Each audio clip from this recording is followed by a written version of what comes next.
You're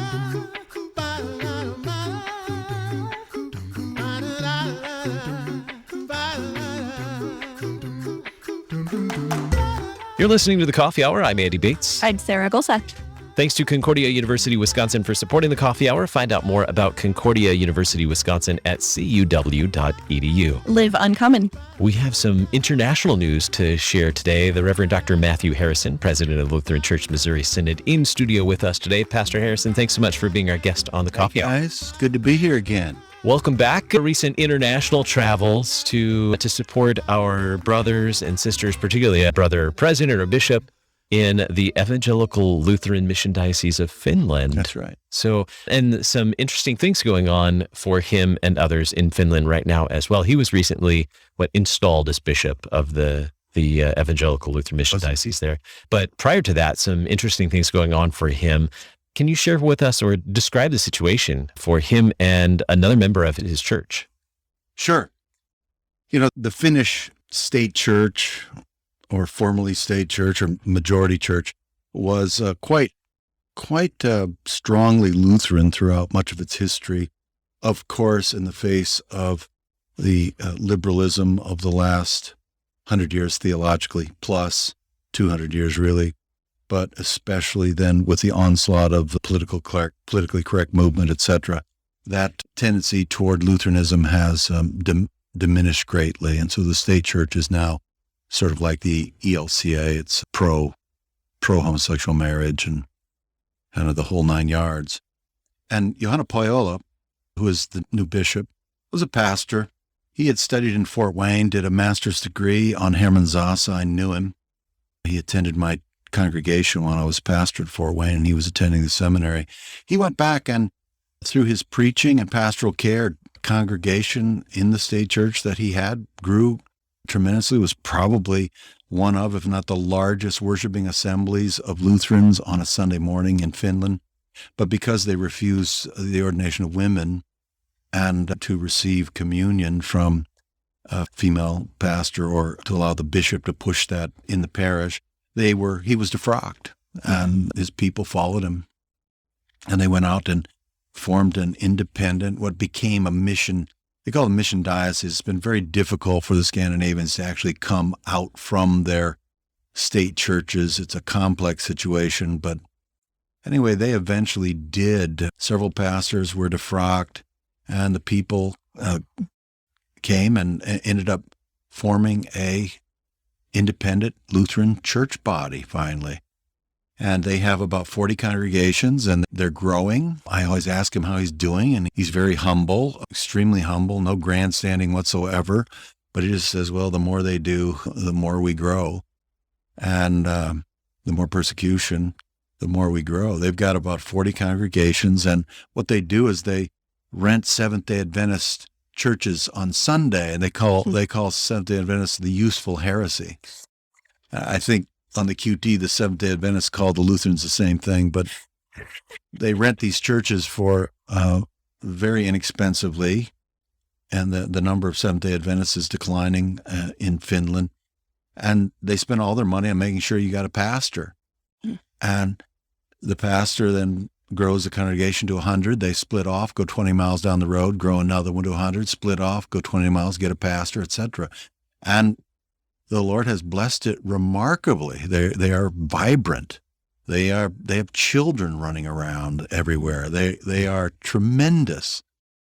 So the controversy that ensued was that in about 2004, a woman who was a member of Parliament, Päivi Räsänen, she's an Orthodox Lutheran, and she wrote a pamphlet on a Christian view of marriage and sexuality. And there's nothing surprising in it, particularly for 2004. There's nothing different than what is in most of the Missouri Synod stuff. The Bible is very clear on homosexuality, and it's very clear on sexuality in general, sex in general. You know, it's not like homosexuality is the grossest and greatest sin in the world. We cannot say that at all. Any sexual activity outside of a male-female married relationship is condemned unequivocally in the New Testament, also by Jesus. And that condemnation also, Jesus says, whoever looks at a woman lustfully has already committed adultery with her in his heart. And that is a damning word for all of us, unless we're absolute liars or dead. And so that pamphlet was published in 2004, and for some reason, the Finnish prosecutor general, I guess, decided to press charges against the bishop for being head of the church that published the document and the author, Päivi Räsänen. And this is, we believe, an egregious violation of religion, freedom of religion, and free speech, for which there are provisions both in the legal documents of Finland and also of the European Union. So we have spoken up boldly and said, no, this should not be. And there were we gathered through the International Lutheran Council about 50 church leaders around the world. And significantly, our friends in the Wisconsin Synod joined us in this, and the Little Norwegian Synod, formerly of the Synodical Conference, Mark Schrader, and the leaders of several WELS, about 10 WELS church bodies around the world. So pretty significant. Tell us about the contents of this stand against what has been happening and your recent trip to Finland. What were you doing there, and what is this stand that these church bodies are taking against what these people in Finland are doing to this church body?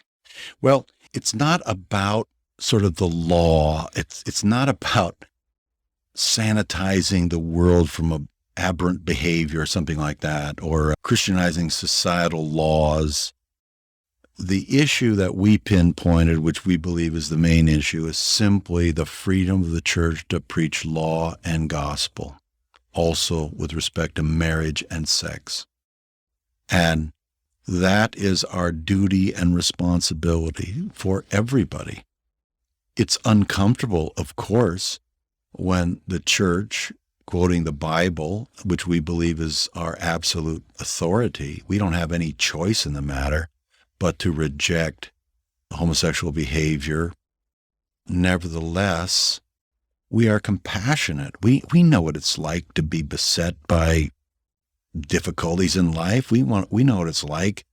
Every one of us has our challenges and difficulties in every way, shape, and form, and our sins that beset us and we are challenged with. And, we are a compassionate people.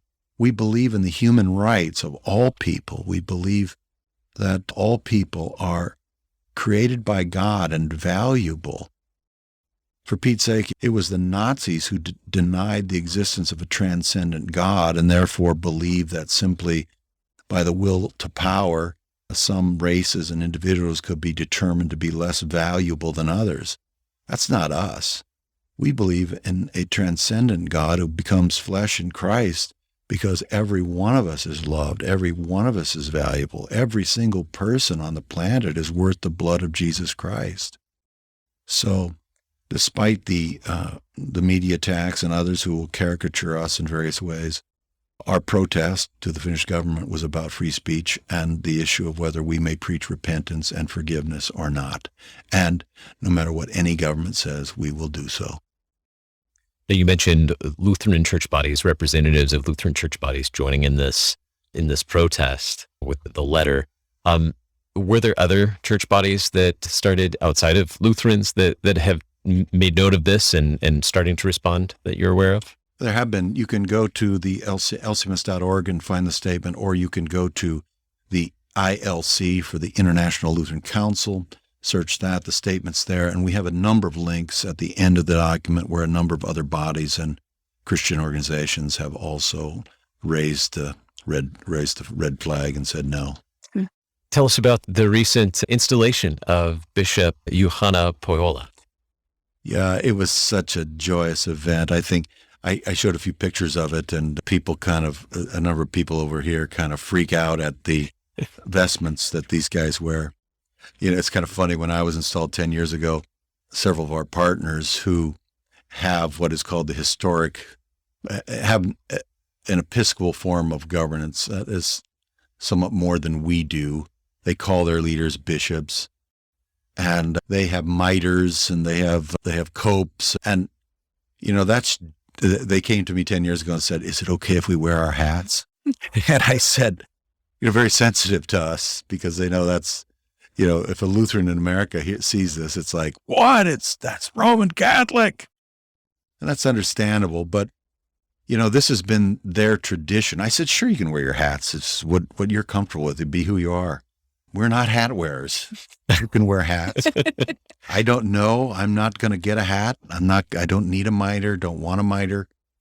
But, they've had this tradition of apostolic succession, they call it, that they trace the line all the way, and they know it's dicey to try to have the line all the way continue from the apostles. And Hermann Sasse writes very conclusively about this. The important thing in the Lutheran Church is the successio doctrinalis, the succession of doctrine. And they know that this line of succession they can trace it from Rome and a bishop about the 11th century into Scandinavia down to the present day. And that for them is an important tradition. It's a tradition, just like the dress is a tradition for them. Dr. Walther and Company repeatedly stated that the form of church government is free. We have more of a synodical form. And frankly, these churches, though they call their leaders bishops, they have a form of government that is really quite similar to ours, and there are all kind of limitations upon the bishops.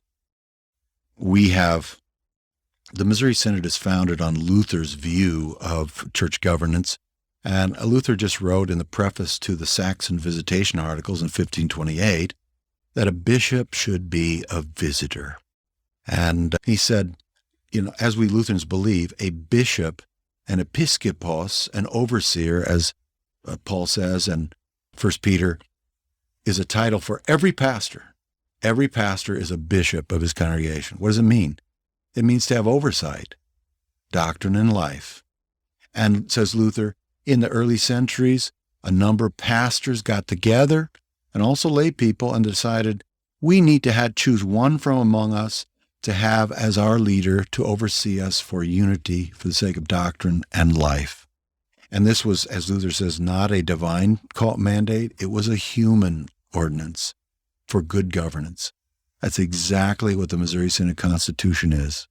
The church freely chooses leaders, circuit visitors, district presidents, vice presidents of the church, president of the synod. And that office exercises episkope, the Greek word used in the New Testament for oversight, for bishop. So it's not our tradition. Their tradition is not ours, but we share the same wonderful confession of the faith. Thanks be to God for that. Good to have you back. Sorry for the long answer. That was a great answer and very insightful. We really appreciate it. Always enjoy the opportunity to talk with you. Thanks for being on the coffee hour today and giving us a great update. Great. Thank you. Always a pleasure. Let's do it again soon. I'm Andy Bates. I'm Sarah Gulseth.